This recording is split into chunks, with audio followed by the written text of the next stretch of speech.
después de este hombre aparece ya la primera figura que normalmente asociamos a lo que es el vapor, que es este señor Newcomen. Newcomen nació también en Inglaterra, en el sur de Inglaterra, y era herrero, pero herrero en el sentido de aquella época, que tiene más de mecánico que de herrero. Es decir, un hombre que hace todo lo relacionado con hierro. Una suerte de multiuso general. Y él visitaba las minas, vendiendo sus cosas, ofreciendo lo que hacía, y fue tomando conciencia del problema del agua y la necesidad que había habido inmemorial de lograr alguna forma de vaciar esas galerías que no permitían trabajar porque estaban llenas de agua. Y se puso a analizar el problema. Y realmente lo hizo de una manera sistemática y después de mucho esfuerzo, porque le costó muchísimo, tuvo que hacer infinidad de experiencias y demás, logró una solución muy interesante, uniendo distintos principios y distintas tecnologías que ya estaban disponibles. Esto es una bomba de agua primitiva que ya se venía usando desde antes. Aquí no está cortado, pero esto es una palanca larga para poder manejarla y hacer fuerza sobre este pistón. Y el funcionamiento es muy simple. Este pistón tiene acá una válvula y aquí hay otra. Las dos pueden pasar hacia arriba. Entonces, cuando el pistón baja, la válvula de abajo se cierra porque hacia abajo no puede pasar, y la de arriba, el líquido que se comprime acá, pasa a través del pistón y esto se llena de agua. Cuando va hacia arriba, esta se cierra y el agua sale por acá. De manera que cada vez que el pistón sube, el agua sale por acá. Entonces, el problema que tenía Newcomen es: la bomba ya la tengo. Yo pongo una bomba de estas abajo en el fondo del pozo de la galería y subo el agua, pero necesito una fuerza para hacer esto, y una fuerza grande, no la fuerza del músculo. Entonces él unió la necesidad de manejar esta bomba, que uno supone que está acá abajo está la bomba, y colgando de esto está la barra que la hace subir y bajar, con esto que es el motor, y lo unió a través de este balancín que hay acá. En este esquema básico hay infinidad de cosas, y si uno lo analiza es admirable. Fíjense, aquí tenemos el motor, el primer motor Newcomen. ¿Dónde está? Esto es una caldera, acá hay agua, acá se forma vapor, y cuando esta válvula, que está acá, se abre, el vapor llena este cilindro. Cuando lo llena, normalmente el peso de todo esto es mayor que el del cilindro, así es que esta posición en que está ahora, con esto acá arriba, es la posición normal que adopta el sistema si yo no le hago nada. Siempre el pistón se va acá arriba, y esto queda inclinado así como está. Cuando esto se llena de vapor, una vez que se llenó de vapor, esto se cierra. Y acá hay un tanque con agua, se abre esta otra válvula y entra un chorro de agua aquí adentro. En realidad, en la primera máquina de vapor no era así, sino que había una camisa, un cilindro que envolvía esto, aquí, y se llenaba de agua con una válvula. Se llena de agua, se enfría, el agua densa, cuando se condensa se produce vacío. Y cuando se produce vacío, aquí arriba del pistón que está abierto al aire, la presión atmosférica empuja, y esto baja bruscamente y produce un movimiento hacia arriba, que es el que eleva el agua, es decir, hace el trabajo. De manera que, llenando esto de vapor y enfriándolo alternativamente, logramos el movimiento alternativo que necesita la bomba para funcionar. Además, fíjense, el uso de estos arcos permite que, aunque esto gire, la distancia esta sea siempre la misma y esto baje en vertical. Resolvió muchas cosas. Infinidad de cosas que fue uniendo para encontrar una solución integral que hiciera que esto funcionara. Y esto se instaló y funcionó. Y funcionó muy bien.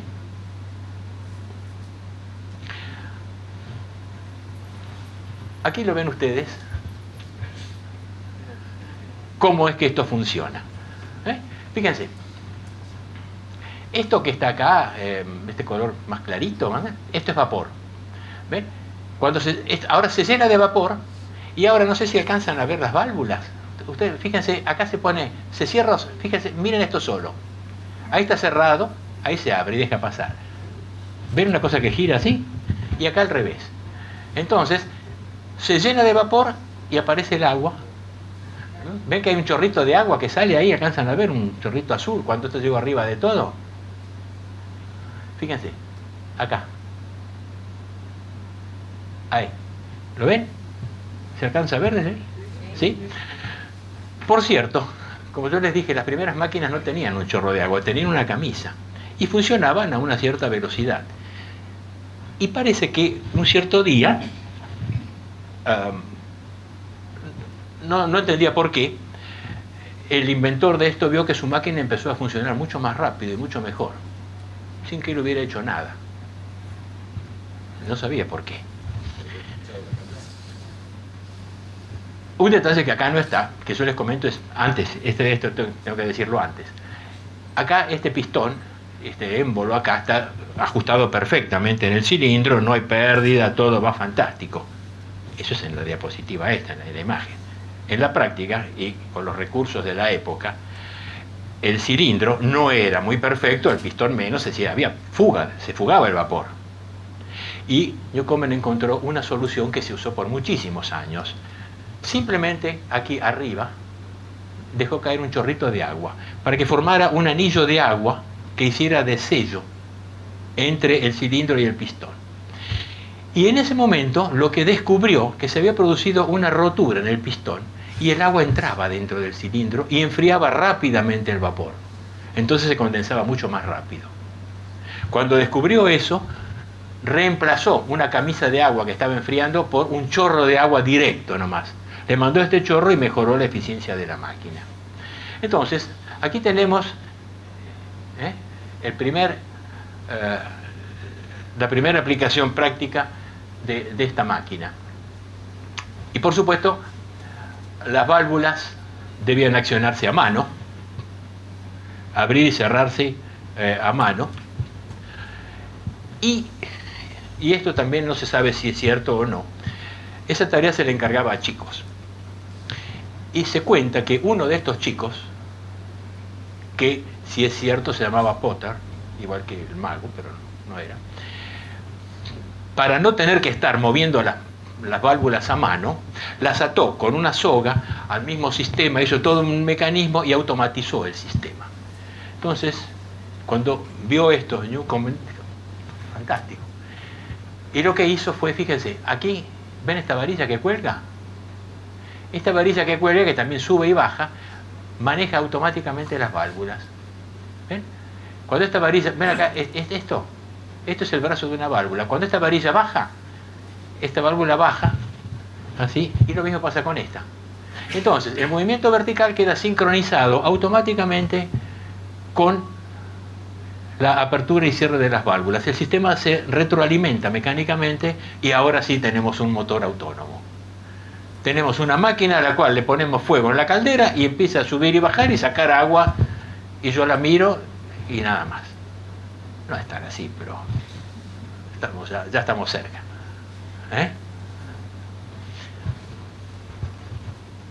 Estas son algunas de estas máquinas que se conservan.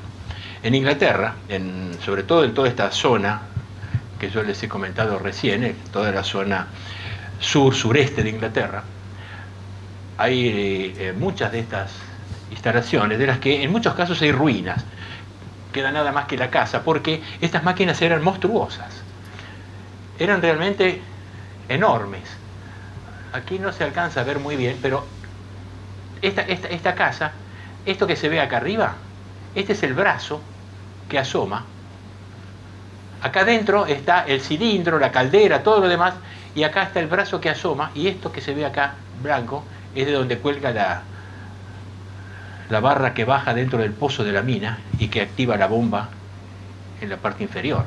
De manera que una máquina de estas, en realidad, incluía toda una casa, toda una estructura arquitectónica, toda una construcción. Era toda una sola cosa. Enormes. Estas vigas eran monstruosas y la fuerza que podían hacer es terrible, porque fíjense, se construyeron máquinas de estas con cilindros que llegaron a tener cerca de 1,50 m, 1,60 m, 1,80 m de diámetro, y algunos posiblemente más. la presión atmosférica, cuando hay vacío abajo, si nosotros calculamos que podemos hacer teóricamente 1 kilo por centímetro cuadrado, en la práctica menos porque el vacío no era tan perfecto, pero bueno, ¿cuántos centímetros cuadrados tiene un disco de 1,50 m de diámetro? Es decir, que la fuerza es de toneladas. Y para poder manejar esas toneladas se necesitaba una estructura resistente y esta viga horizontal, que es la que pivotaba, muy, muy grande. Entonces, estas casas llegaban a tener, y estas construcciones esta viga llegaba a estar, a 10, 12 metros de altura sobre el piso, tranquilamente. Bueno, este es el interior de esta. Elsecar es el nombre de la mina esta en Inglaterra.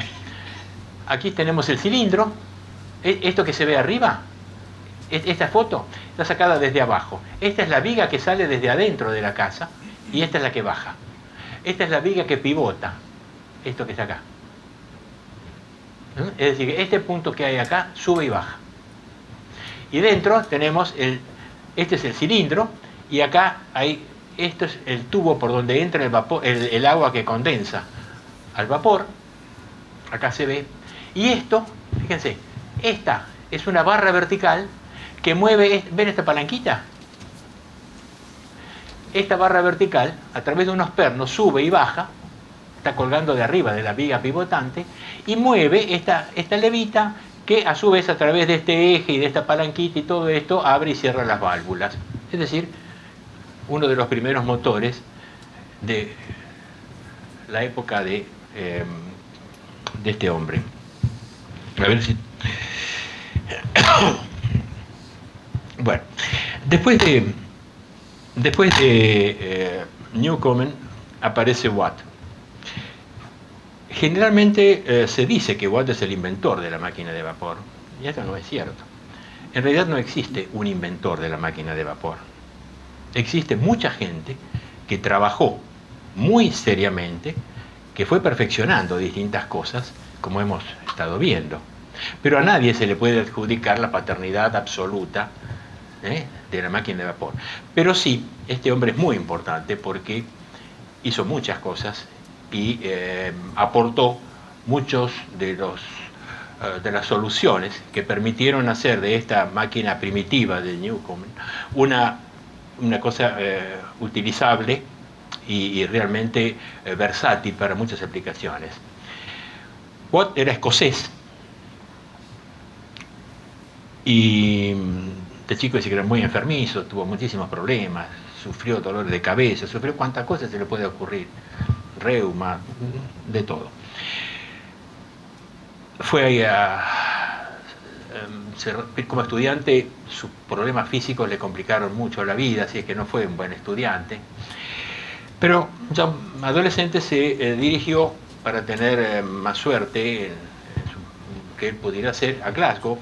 Estuvo trabajando, haciendo reparaciones, trabajando en instrumentos de óptica, de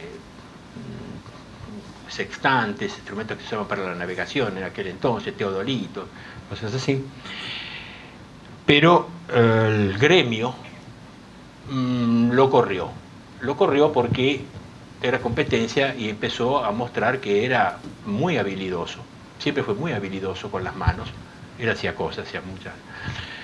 Y aparte era muy inteligente, entonces en aquel momento el gremio solamente permitía 2 clases de personas trabajando en la especialidad, o los fabricantes o los aprendices. Y Watt se había instalado por su cuenta, no era ninguna de las 2 cosas en realidad, así es que terminó corriéndolo. Después se radicó en Londres, porque ahí pensó que podía tener más fortuna. Bueno, toda una larga historia, se ocupó de otras cosas, una vida un poquito aventurera, y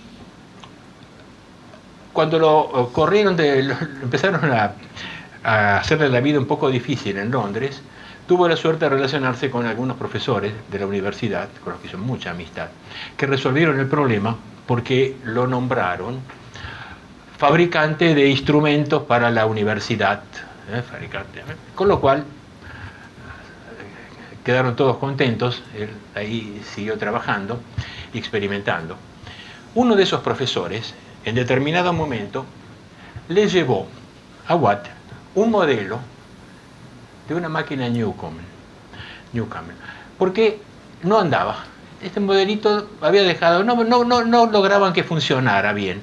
Varios investigadores, varias gente, profesores y demás, habían tratado de reparar, de hacerlo funcionar. Nunca había llegado a funcionar ese modelo. Y se lo llevaron a él a ver qué podía hacer con eso. Esa fue la piedra de toque que direccionó a Watt en este tema de la máquina de vapor. Porque él empezó a estudiar, lo hizo funcionar y vio que a las pocas emboladas se paraba la máquina. En fin, y encontró cuál era el problema. Y el problema es que no había suficiente producción de vapor en las calderas. Las calderas no alcanzaban a producir. Porque